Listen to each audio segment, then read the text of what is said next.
Hello friends, मैं S के सैनी। यह मेरे आईसी ग्रुप में एक बार और आपका स्वागत है। और आज हम लोग पढ़ेंगे महाजनी प्रथा या साहूकारी के गुण। यानी आपने देखा होगा कि ब्रिटिश काल की जब उत्पत्ति हुई, यानी ब्रिटिश काल जब भारत में आया, उसके बाद ब्रिटिश काल ने 1835 में एक कानून पास करके इस साहूकार, महाजन, देसी बैंकर्स आदि को प्रतिबंधित कर दिया। लेकिन आज भी बैंकिंग विस्तार होने के बावजूद भी गांव में इन प्रथा का आज भी प्रचलन है, जिसका लोग लाभ उठाने का काम करते हैं। तो यहाँ पे हम देख सकते हैं कि महाजनी प्रथा के गुण या दोष इसके बाद हम आपको लेके आएंगे। तो यहाँ पे सबसे पहला जो इनका गुण है, ऋण देने का सरल ढंग। यानी ये जो साहूकार होते हैं, ये जो गांव की जनता होती है, ग्रामीण जनता होती है, इनको जो ऋण उपलब्ध कराते हैं, कोई किसी प्रकार की कोई औपचारिकता नहीं कराते हैं। जैसे हम बैंक में ऋण लेने जाते हैं तो बहुत सारे फॉर्मेलिटीज पूरे करने होते हैं। इस तरह से ये जो साहूकार होते हैं, ये साहूकार जो होते हैं, ये किसी प्रकार की कोई औपचारिकता या कोई फॉर्मेलिटीज या कोई पेपर वर्क ज़्यादा ये नहीं करते हैं। ये नॉर्मल तरीके से इनको ऋण क्या करते हैं, उपलब्ध करा देते हैं। तो इसी को हम कहते हैं ऋण देने का सरल ढंग। मतलब बहुत क्लिष्टता नहीं है, बड़ी आसानी से साहूकार या महाजन के पास हम अपनी आवश्यकता को प्रस्तुत करते हैं, उसके हिसाब से वो ऋण हमको उपलब्ध करा देता है। दूसरा हम देख सकते हैं कि विभिन्न उद्देश्यों के लिए ऋण, विभिन्न उद्देश्यों के लिए ऋण। इसका मतलब यह है कि ये जो साहूकार हैं, इन गांव की जनता को विभिन्न उद्देश्य का मतलब यह है, उत्पादक ऋण, अनुत्पादक ऋण, productive finance, non productive finance. यानी उत्पादन कार्य के लिए भी आप ऋण प्राप्त कर सकते हैं और अनुत्पादक कार्य के लिए भी आप ऋण प्राप्त कर सकते हैं। हमने बताया उत्पादक ऋण क्या होता है। जब हम ऋण को या पैसे को कहीं प्रोडक्शन के लिए लगाते हैं, जैसे कृषि में हम लगा लेते हैं, कृषि के लिए ऋण ले लेते हैं, कोई छोटा मोटा उद्योग धंधों के लिए ऋण लेते हैं, तो इसको हम बोलते हैं उत्पादक ऋण। जहां से इनकम जनरेट होगा, हम जहां पे पैसे अपने इन्वेस्टमेंट करेंगे और उस पैसे को इन्वेस्टमेंट करने के बाद वहां से कोई ना कोई प्रोडक्शन होगा और इनकम जनरेट होगा, उसको हम बोलते हैं उत्पादक ऋण। अगर उपभोग कार्यों के लिए, जैसे मान लीजिए घर में शादी विवाह, मुंडन संस्कार, मृत्यु भोज और अनेक प्रकार बर बीमारी और अन्य छोटी मोटी आकस्मिक आवश्यकताओं की पूर्ति हेतु जब हम ऋण लेते हैं, उसको बोलते हैं उपभोग ऋण या अनुत्पादक ऋण। तो इस तरह से हम देख सकते हैं कि ये जो साहूकार होते हैं, इन ग्रामीण जनता को ये विभिन्न प्रकार के यानी उत्पादक और अनुत्पादक दोनों प्रकार के ऋण उपलब्ध कराने का काम करते हैं। तो ये भी एक महाजनी प्रथा या साहूकार प्रथा का एक गुण है। तीसरा हम देख सकते हैं कि तीसरा में ऋण सुविधा हर समय उपलब्ध होती है। यानी जैसे आप देख सकते हैं बैंकों में अगर आप ऋण लेने जाते हैं तो बैंकिंग आवर होता है 10 से 4 बजे के बीच ही वो आपका फाइनेंस करेंगे। और जो छुट्टियां गवर्नमेंट की होती है, उस छुट्टियों के दिन अगर आप पैसे लेने जाते हैं तो आपको किसी प्रकार की ऋण उपलब्ध नहीं कराई जाएगी बैंक के द्वारा।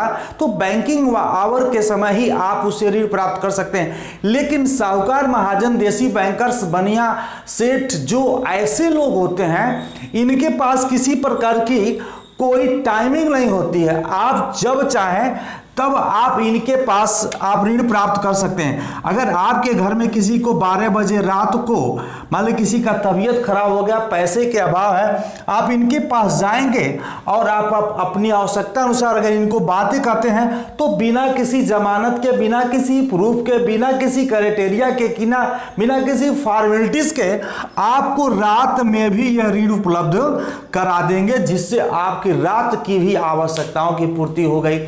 अचानक आपके घर कोई गेस्ट आ गया, आपके पास पैसे नहीं है तो तुरंत आप जाएंगे कि सर हमारे पास कोई गेस्ट आ गया, उसकी सेवा सत्कार के लिए हमको 500 रुपया दे देते तो बड़ा अच्छा होता। तो साहूकार ने कहा लीजिए 500 रुपये ले जाइए, अपने गेस्ट का सेवा सत्कार करिए, उनका सम्मान करिए। तो इस तरह से हम कह सकते हैं ऋण सुविधाएं हर समय उपलब्ध होती है। साहूकार महाजन 24 घंटा आपके लिए ऋण देने के लिए तैयार होते हैं, क्योंकि उनका कोई न कोई कारोबार होता है और वहीं वो बैठे रहते हैं। जैसे इनके पास दुकान है तो दुकान पे बैठे रहते हैं और आप 12 बजे रात को भी इनको जगा करके आप ऋण प्राप्त कर सकते हैं। लेकिन बैंकों से हम 12 बजे रात को या बैंकिंग आवर के बाद हम ऋण प्राप्त नहीं कर सकते हैं।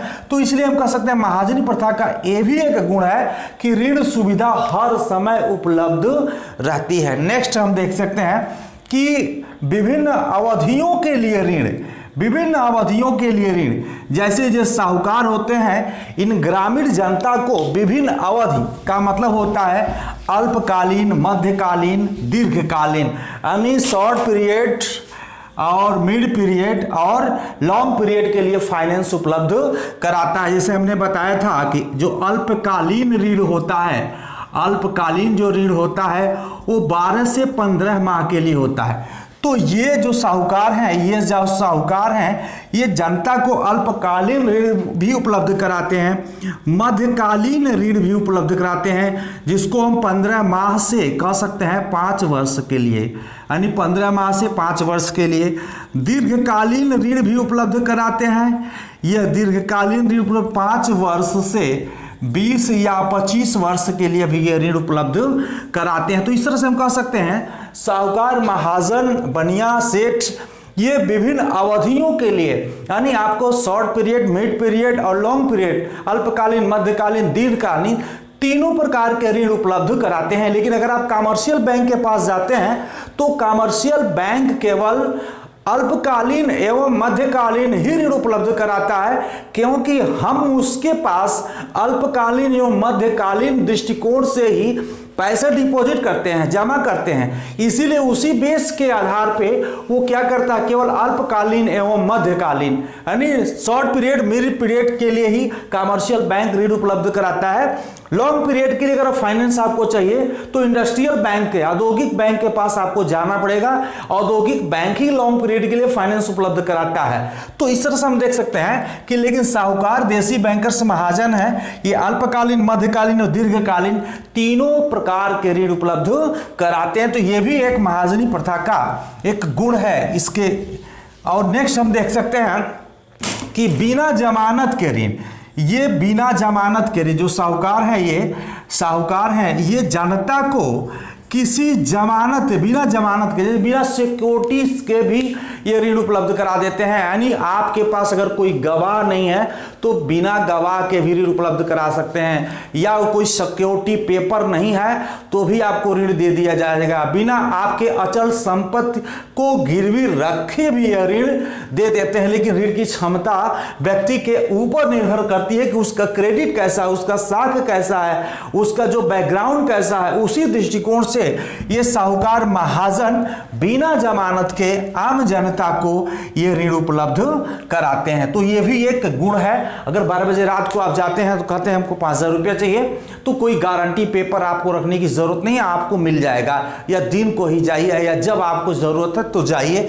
तो बिना जमानत के भी ऋण साहूकार एवं बैंक बनिया उपलब्ध कराते हैं। लेकिन जो बैंक्स होता है वो बिना सिक्योरिटीज के वो ऋण नहीं उपलब्ध कराता है, क्योंकि बैंक की सुरक्षा उसकी प्रथम पंक्ति के अंतर्गत आता है। यानी धन की सुरक्षा उसकी फर्स्ट लाइन आता है, प्रथम पंक्ति के अंतर्गत आता है। वो सुरक्षा को बहुत प्राथमिकता रखता है, लेकिन फिर भी एनपीए हो जाता है। तो बिना जमानत के ऋण उपलब्ध कराता, ये भी एक गुण है। नेक्स्ट आप देख सकते हैं, नेक्स्ट जो आपको मैं ले जाऊंगा यहाँ पे, ऋणी की प्रतिष्ठा बनी रहना। ऋणी की प्रतिष्ठा बने रहना, इसका मतलब यह है कि अगर आप कर्जदाता हैं, कर्ज लेने जा रहे हैं साहूकार, देसी बैंकर्स के पास, तो आपको ये ऋण उपलब्ध करा देते हैं। लेकिन ये साहूकार बनिया किसी से भी ये नहीं कहते हैं कि रमेश कुमार ने हमसे 5,000 रुपया का ऋण लेकर के गए हैं, 5,000